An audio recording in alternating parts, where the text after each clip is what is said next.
F40, Countach, Porsche 959. Esses são indiscutíveis e intocáveis da era de ouro dos supercarros dos anos 80, certo? Você assistia às fitas VHS, comprava revistas e posters para ficar sonhando em ver esses carros de perto, até mesmo quem sabe pilotá-los um dia. Mas, enquanto essa idolatria acontecia, um capítulo inteiro da história ficou ofuscado e até escondido, quase como um mundo secreto de máquinas tão ousadas e inovadoras que rivalizaram e até em muitos casos superaram as lendas que você conhece hoje. Para cada supercarro europeu que rasgava o asfalto, existia coisas ainda mais avançadas pegando poeira em países emergentes. E o motivo? Bom, não foram os motores, a velocidade ou o design. Foi algo muito mais humano. Esses carros nunca foram os queridinhos das revistas ou tiveram a atenção da mídia na época. Eles nunca marcaram presença em desfiles, nunca estiveram no olhar do entusiasta ou em algum documentário sobre, mas eles existiram e poderiam ter mudado a dinâmica do jogo. Se tivessem tido uma chance justa, poderiam ter mudado toda a história dos supercarros. Mas afinal, o que eles tinham de tão especiais? Quais eram as fabricantes e suas motivações para entrar em um mercado competitivo tão fechado para as bilionárias? E a mais importante questão, por que você não os conhece? Hoje te conto sobre 12 supercarros dos anos 80 que você desconhece. Esqueceram de Mim, versão anos 80. Aston Martin Bulldog. O Aston Martin Bulldog chegou para representar o ápice da ousadia britânica, uma tentativa de demonstrar ao mundo que a Aston Martin podia ultrapassar os limites da inovação. Projetado como um carro conceito em 1979 e apresentado um ano depois, o Bulldog foi desenvolvido em um momento em que a marca enfrentava uma crise financeira severa e buscava se reposicionar no mercado como sinônimo de luxo e tecnologia. Seu visual parecia ter saído diretamente de um filme de ficção científica, com linhas angulares e um perfil baixo. Com um motor V8 biturbo de 5.3 litros, capaz de gerar impressionantes 600 cavalos de potência, o supercarro era uma verdadeira fera.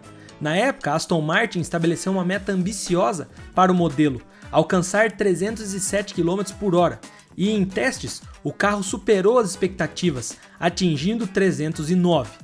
Isso foi possível graças à aerodinâmica, cuidadosamente projetado e ao uso de materiais leves na estrutura, como o alumínio. O design não era apenas visualmente marcante, mas também funcional. Os faróis retráteis e o interior avançado com instrumentos digitais e um painel que envolvia o motorista mostravam que era uma vitrine de tecnologia raramente vista na época. Curiosamente, o nome Bulldog foi inspirado no avião particular do então gerente-geral da empresa Alan Curtis, que possuía uma aeronave da Scottish Aviation chamada Bulldog. Tão raro que apenas um único exemplar foi concluído, pois problemas financeiros e mudanças nas prioridades da Aston Martin levaram à interrupção do projeto. E você deve estar querendo saber por que a gente não colocou o carro aqui e sim esse logo aqui atrás. Bom, isso é uma novidade que a gente fez especialmente para vocês e logo eu vou contar mais. Por enquanto, é só isso que eu posso dizer. Apesar disso, o Bulldog nunca foi esquecido por quem o viu, funcionando a todo vapor. Inclusive, o modelo foi restaurado em 2020 e voltou aos holofotes em eventos internacionais. Durante a sua restauração, descobriram que o carro ainda poderia atingir sua velocidade máxima original, provando que ele estava décadas à frente do seu tempo. HURV CTR Yellowbird. Poucos carros encapsulam tão bem a combinação de velocidade e engenharia como o Yellowbird. E não, isso não é um Porsche 911. Eu vou te explicar. O supercarro era praticamente reconstruído do zero pela RUF, uma empresa alemã conhecida por sua obsessão, questionável, por performance. Apresentado em 1987, o Yellowbird se tornou rapidamente um ícone entre os supercarros da época, batendo de frente tecnicamente com a Ferrari F40 e o Porsche 959. Mas calma, eu também tô confuso igual você aí, meu caro. Roteirista, isso é de fato um 911. É a cara de um, focinho de outro. Explica isso direito. Bom, acontece que a HORF não é considerada uma mera preparadora ou uma car tuning. Em vez disso, é uma empresa fabricante oficial de automóveis registrado na Alemanha. Eles compram carrocerias e componentes diretamente da Porsche, mas fazem alterações tão bruscas, como no motor, transmissão, suspensão e até na carroceria, que o carro resultante é considerado um modelo da HORF e não mais um Porsche. A montadora compra chassis crus, os não registrados da Porsche, e por isso tem a permissão para usar esses componentes como base para os seus próprios veículos. O resultado é um carro legalmente distinto e não rotulado como uma cópia ou clonagem. Antes do lançamento desse carro, a HORF já era respeitado por suas modificações em Porsches, mas foi nesse modelo que consolidou a empresa como uma das maiores referências em engenharia de alta performance. Seu motor flat 6 biturbo de 3.4 litros era capaz de entregar impressionantes 469 cavalos de potência. Esse desempenho permitiu o supercarro atingir uma velocidade máxima de 342 km/h, superando praticamente todos seus concorrentes da década. O nome Yellowbird foi por conta de sua pintura amarela vibrante que contrastava com a cor do asfalto. Mas o que realmente tornava o carro tão especial não era apenas a sua velocidade. Seu chassi leve, graças ao uso de materiais avançados e a precisão em sua suspensão, garantia uma dirigibilidade que poucos supercarros podiam igualar. A fama do Yellowbird foi solidificado após sua aparição no lendário vídeo Fascination on the Nürburgring, onde mostrou seu incrível desempenho na icônica pista alemã, sendo pilotado por Stefan Hoser, que, sem luvas e vestindo mocassins, mostrou com maestria impressionante ao conduzir o carro em alta velocidade, com derrapagens controladas, às vezes nem tanto, debaixo de chuva. Com apenas 29 unidades produzidas, o supercarro é hoje um dos mais cobiçados por colecionadores. Vector W8. O Vector W8 parecia mais um caça furtivo ou um carro do Blade Runner do que um carro esportivo. Ele foi criado pelo visionário Gerald Weigert, designer automotivo que sonhava em criar o supercarro americano definitivo. O modelo foi a tentativa de desafiar as gigantes europeias como Ferrari e Lamborghini, utilizando tecnologia aeroespacial para criar uma máquina única. O motor V8 biturbo, derivado de um bloco Chevrolet, foi intensivamente modificado para produzir mais de 600 cavalos e muito torque. Essa configuração permitia ao W8 acelerar de 0 a 100 em apenas 3,9 segundos, enquanto a transmissão automática de só 3 velocidades, adaptada de competições, era projetado para lidar com o torque monstruoso do motor. Embora as medições reais tenham registrado algo próximo a 354 km/h, o impacto W8 foi imediato. Com seu design angular e construção em Kevlar e fibra de carbono, materiais mais comuns em aeronaves do que em carros. Dentro da cabine, o supercarro americano era um espetáculo à parte, controles digitais e um joystick como alavanca de câmbio, davam ao motorista a sensação de estar pilotando um jato. No entanto, a produção foi limitada a apenas 17 unidades, devido a atrasos e desafios financeiros. Gerald, o criador do Vector, planejava usar o W8 para entrar em competições como a Le Mans, mas os custos proibitivos e problemas técnicos inviabilizaram o plano. A produção do Vector W8 foi marcada por atrasos e custos crescentes. Cada unidade custava quase $450 mil na época, o que equivaleria a mais de 1 milhão nos dias de hoje, limitando o público-alvo a uma elite muito restrita. Hoje, o Vector W8 é uma peça de coleção altamente valorizada, simbolizando a audácia americana e, que convenhamos, a gente vê ainda nos dias de hoje. Agora, próximo. De Tommaso Guara. O De Tommaso Guara é uma fusão perfeita de estilo italiano e engenharia alemã, um supercarro que reflete a visão ousada de Alejandro De Tommaso em seus últimos anos à frente da marca. Lançado no fim dos anos 1980, o Guara foi concebido para trazer a combinação clássica de potência e design da De Tommaso para um novo patamar. Equipado com o motor V8 de 4.0 litros da BMW, o Guara entregava potência suficiente para levar sua leve carroceria a velocidades superiores a 250 km por hora. O motor era acoplado a uma transmissão manual de 6 marchas que proporcionava uma experiência de condução envolvente. Sua suspensão independente nas 4 rodas, derivada de carros de corrida, oferecia um equilíbrio perfeito entre conforto e desempenho, enquanto o uso extensivo de materiais leves, como fibra de vidro, reduziu o peso total para apenas 1.200 kg. Apesar do seu potencial, o intrigante e sofisticado Guara enfrentou desafios durante a produção. As dificuldades financeiras da De Tomaso limitaram o número de unidades, apenas 50, tornando cada exemplar uma verdadeira raridade. Embora muitas vezes ofuscado pelo icônico Pantera, o Guara representava uma evolução tecnológica para a marca, competindo diretamente com modelos como o Lotus Esprit e o Ferrari 348. O design do Guara era ao mesmo tempo elegante e intimidador. Suas linhas aerodinâmicas, entradas de ar funcionais e perfil baixo garantiam estabilidade em altas velocidades, enquanto os detalhes artesanais do interior ofereciam uma experiência luxuosa e focada no motorista. Cada painel de instrumentos e acabamento foi cuidadosamente projetado para transmitir exclusividade. Cizeta Moroder V16T. O Cizeta Moroder é um dos supercarros mais singulares já criados, resultado da colaboração entre Claudio Zampoli, ex-engenheiro da Lamborghini, e Giorgio Moroder, renomado produtor musical.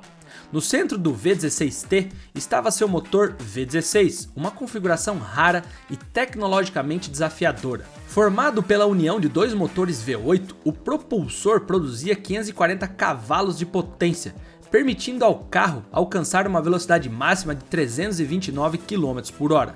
Esse desempenho era acompanhado por uma transmissão manual de 5 marchas e uma suspensão independente nas 4 rodas, que garantiam controle e estabilidade em altas velocidades. O design ficou a cargo de Marcello Gandini, responsável por ícones como o Lamborghini Countach, talvez já explicando o visual de Diablo também. Suas linhas angulares, faróis escamoteáveis e entradas de ar estrategicamente posicionados davam ao V16T uma presença inconfundível. O interior, projetado para oferecer uma experiência luxuosa, combinava couro de alta qualidade e instrumentação digital, tudo o que havia de mais avançado para a época. Apesar de suas qualidades, o supercarro enfrentou dificuldades significativas por conta de sua produção artesanal, que exigia meses para a conclusão de cada unidade, elevava os custos para impressionantes $400 mil. Além disso, a falta de uma rede de suporte consolidada dificultava a manutenção, o que, somado à complexidade do motor, limitou sua produção a apenas 12 unidades, tornando super raro. Panther Solo 2. O Panther Solo 2 foi a tentativa da Panther West Winds de criar um esportivo compacto e acessível que pudesse competir com os gigantes europeus. Conhecida por seus designs ousados e carros de luxo artesanais, a Panther viu no Solo 2 uma oportunidade de alcançar um público mais amplo com um modelo que unisse inovação e desempenho. Sob o capô, o Solo 2 era equipado com um motor 2.0 turbo, derivado do lendário do rally Ford Sierra RS Cosworth, um motor confiável e potente que entregava 204 cavalos. Esse desempenho era amplificado por sua carroceria leve de fibra de vidro e um sistema de tração integral avançado, que oferecia excelente aderência e dirigibilidade em qualquer terreno. A suspensão independente nas 4 rodas, ajustada para a máxima precisão, completava o pacote, tornando o Solo 2 um carro muito ágil e estável. O design futurista do Solo 2 era uma das suas características mais marcantes. Suas linhas aerodinâmicas e o perfil baixo não era apenas estético, mas também funcionais, reduzindo o arrasto e otimizando a estabilidade em alta velocidade. Elementos como faróis retráteis, entradas de ar laterais e um spoiler traseiro reforçavam sua imagem moderna, enquanto o interior minimalista priorizava o piloto, com instrumentos de fácil leitura e controles ergonomicamente posicionados. Apesar do seu potencial, o Solo 2 enfrentou inúmeros obstáculos. A Panther Westwinds planejava produzir 1000 unidades por ano, mas quando a realidade financeira bateu à porta da fábrica, o projeto tinha menos de 30 carros feitos, e seria o seu fim. O Panther Solo 2 quase foi usado como carro de segurança em competições de rally, mas devido à sua produção limitada, impediu que a ideia fosse executada. Essa produção também reduzida, combinada com a falta de uma infraestrutura para escalar de forma sólida e dar suporte, fez com que o Solo 2 nunca alcançasse o sucesso comercial que muita gente esperava. Monteverde High 650 F1. O Monteverde 650 F1. Bom, por mais que a gente tente não enxergar, parece um filho abandonado da Ferrari, certo? É um exemplo raro de como a engenharia suíça tentou combinar a tecnologia de Fórmula 1 com a sofisticação de um carro de rua. Fundado por Peter Monteverde, a fabricante da Suíça já era conhecido pelos seus modelos exclusivos, mas o High 650 F1 representava sua tentativa mais ambiciosa de competir no segmento de supercarros. Lançado no fim dos anos 80, o carro foi fortemente influenciado pelos avanços tecnológicos da década anterior. No coração do modelo estava um motor V10 de 3.5 litros, derivado diretamente das pistas de Fórmula 1, capaz de produzir 650 cavalos de potência. Esse motor operava em altas rotações, garantindo a aceleração impressionante e uma velocidade máxima superior a 350 km por hora. A carroceria, feita de fibra de carbono, era leve e extremamente resistente, permitindo ao carro atingir um peso total de 1.100 kg. A suspensão ajustável e os freios de cerâmica completavam o pacote técnico, garantindo um desempenho que rivalizava com os melhores supercarros da época. O design do High era muito agressivo. O nome High, que significava tubarão em alemão, foi inspirado pela silhueta aerodinâmica do carro, que lembrava o predador dos mares. As curvas suaves, o perfil baixo e as entradas de ar funcionais reforçavam sua aparência intimidadora, enquanto o grande difusor traseiro proporcionava estabilidade em altas velocidades. O supercarro enfrentou o problema típico: custos para adaptar a tecnologia de Fórmula 1 para um carro de rua, resultando em um preço elevado que restringiu seu público-alvo. Além disso, a falta de investidores e a demanda limitada levaram a Monteverde a construir apenas 2 protótipos antes de encerrar o projeto. Dom Zero P2. O Dom Zero P2 foi a tentativa mais ousada do Japão de entrar no competitivo mercado global de supercarros. Criado pela Dom, uma empresa fundada em 75 por Minoru Hayashi, o P2 representava a ambição de colocar o país no mapa automotivo internacional. Como sucessor do conceito Dome Zero, o P2 foi projetado para ser mais refinado e adequado ao mercado global. Debaixo do capô, o Dome Zero P2 era equipado com motor Nissan de 2.8 litros, capaz de produzir 145 cavalos de potência. Embora não fosse um carro de alto desempenho em termos de potência bruta, sua leve carroceria de fibra de vidro e aço, pesando apenas 920 kg, compensava com uma dirigibilidade ágil e responsiva. A suspensão independente e os freios a disco ventilados proporcionavam controles excepcionais, especialmente em curvas. O design do P2 era um espetáculo à parte. Inspirado no estilo Wedge, popularizado por modelos europeus como Lamborghini Countach, suas linhas angulares e perfil baixo transmitiam modernidade e velocidade. Entradas de ar estrategicamente posicionados e faróis embutidos completavam sua aparência futurista, ao mesmo tempo em que melhoravam sua eficiência aerodinâmica. Apesar de impressionar o público em exposições como o Salão de Automóvel de Genebra, o modelo enfrentou obstáculos regulatórios que impediram sua homologação para as ruas. É uma mistura de DeLorean e Lamborghini Countach. Mas beleza, além dos altos custos de adaptação às normas de segurança e emissões, aliado à falta de investidores, limitaram o projeto a apenas unidades de protótipo que dava para contar em uma mão. Lamborghini Jalpa. Achou que não teria nenhum grande europeu, né? Bom, tem. O Lamborghini Jalpa, lançado em 81, foi a tentativa da marca italiana de oferecer um supercarro mais acessível, sem comprometer o luxo e o desempenho que definiam sua identidade. Eles queriam atingir um público diferente e, quem sabe, tirar clientes de outras fabricantes intermediárias, mesmo sendo o sucessor do Huracan e do Silhouette. No coração do Jalpa estava um motor V8 de 3.5 litros que entregava 255 cavalos de potência, acoplado a uma transmissão manual de 5 marchas. Essa configuração permitia ao carro acelerar de 0 a 100 em cerca de 6 segundos e alcançar uma velocidade máxima de 234 km por hora. A suspensão independente e os freios a disco ventilados garantiam estabilidade e segurança, enquanto o chassi bem equilibrado proporcionava uma experiência de condução divertida e confiável. Visualmente, a máquina italiana era uma evolução do Silhouette, com linhas angulares e um design agressivo que refletiam a linguagem visual da Lamborghini nos anos 80. O teto targa removível era um dos destaques, oferecendo aos motoristas a oportunidade de dirigir ao ar livre sem comprometer a rigidez estrutural. O interior espaçoso e bem acabado utilizava couro de alta qualidade e controles ergonomicamente posicionados, criando um ambiente confortável e funcional. Se comparado ao icônico Countach, o Jalpa aqui era muito mais prático, mais acessível e também muito mais fácil de se manter, sendo mais apropriado, talvez ideal, para o uso diário. Já imaginou um Lamborghini de uso diário aí, para você ir trabalhar? Ele oferecia uma alternativa menos intimidadora ao modelo mais extremo da Lamborghini, atraindo clientes que desejavam um supercarro exclusivo sem abrir mão de versatilidade. Foram 410 unidades do supercarro. Ele deixou sua marca como um modelo único no portfólio da fabricante.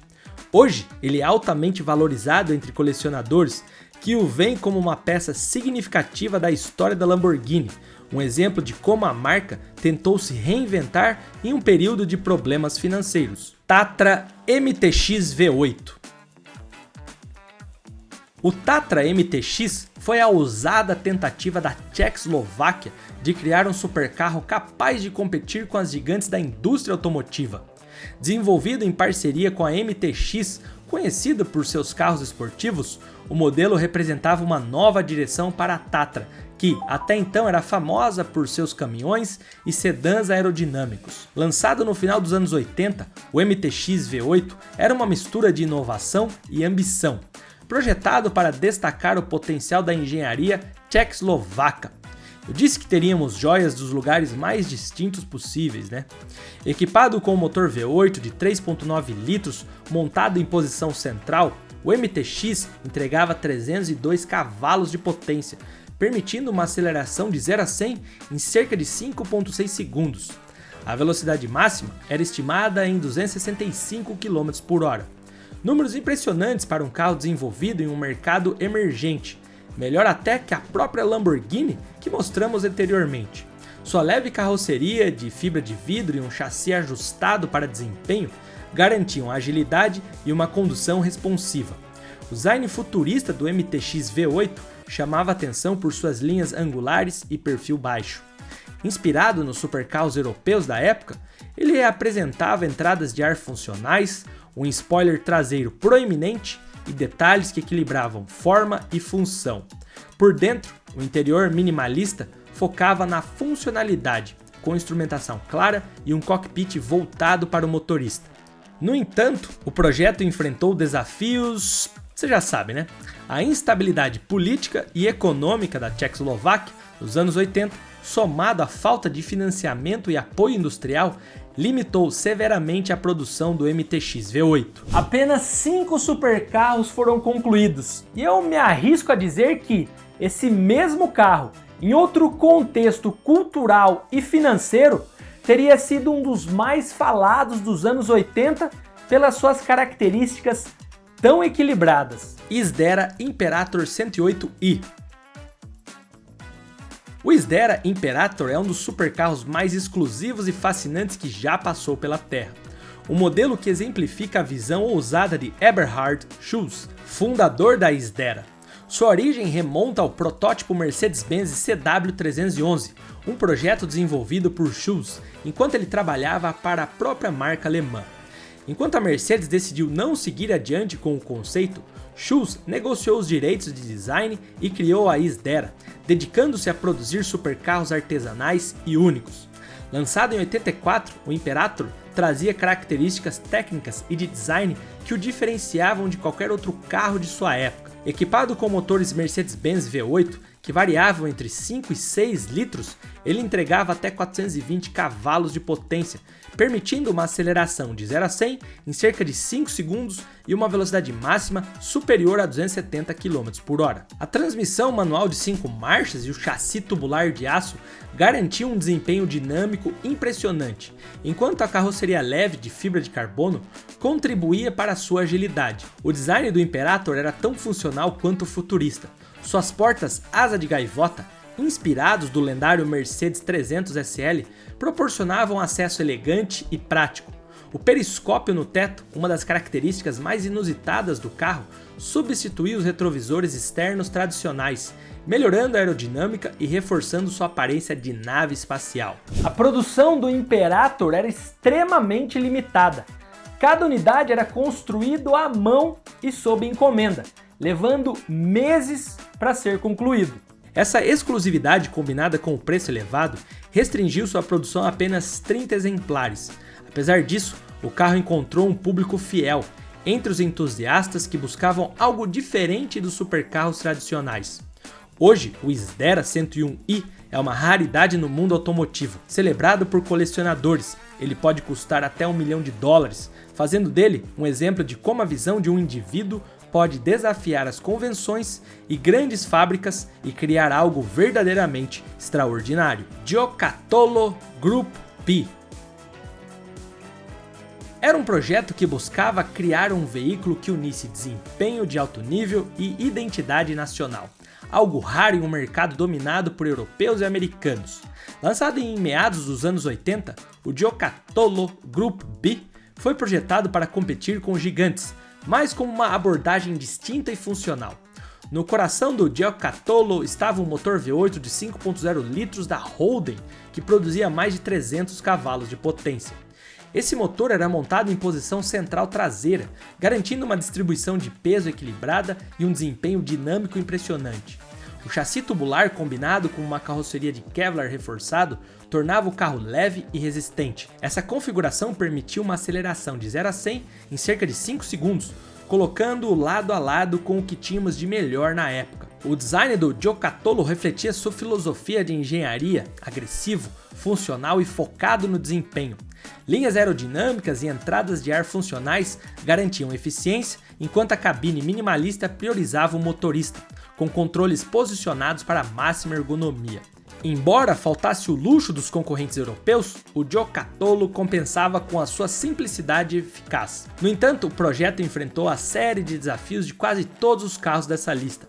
Altos custos de produção e as exigências regulatórias dificultaram sua homologação para mercados internacionais, o que limitou a produção em 15 unidades. Esse é invocado, hein? O maluco é brabo.